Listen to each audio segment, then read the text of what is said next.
How to choose the right cooker for your induction hob?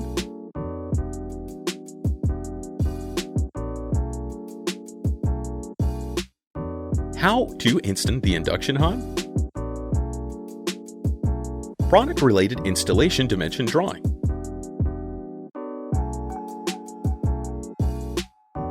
Hole size of kitchen counter.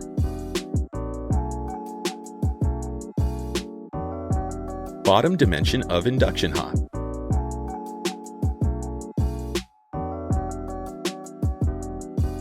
Ensure that the interior of the stove is well ventilated and the cooling fan of the induction cooker is not blocked. Install the induction hob into the perforated counter. Note, if the size of the opening larger than 565 by 495 millimeters, install the mounting bracket. In order to facilitate the later disassembly and maintenance, you can choose to install mounting brackets on the left or right side of the induction hob. Screw mounting brackets to the bottom base of the hob.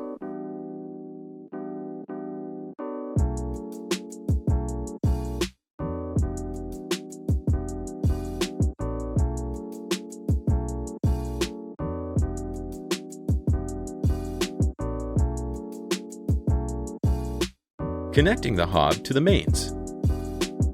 Make sure that the data on the rating label V matches your supply voltage. The hob should be connected to a connection box. Don't connect it to a single-phase plug.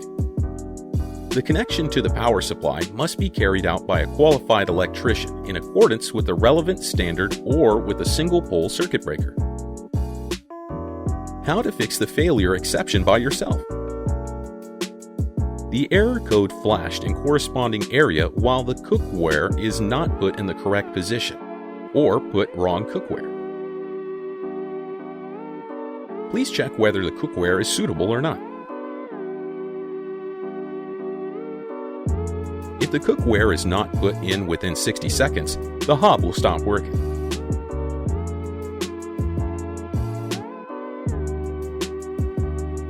If a cooking zone is still too hot to touch after use, and there is a risk of injury, it is indicated by an H on the corresponding cooking zone display, which will disappear again when the surface will have cooled down to a safe temperature. When the cooktop surface temperature drops to normal, clean the cooktop with a damp cloth. Never use brushes or any abrasive cleansers.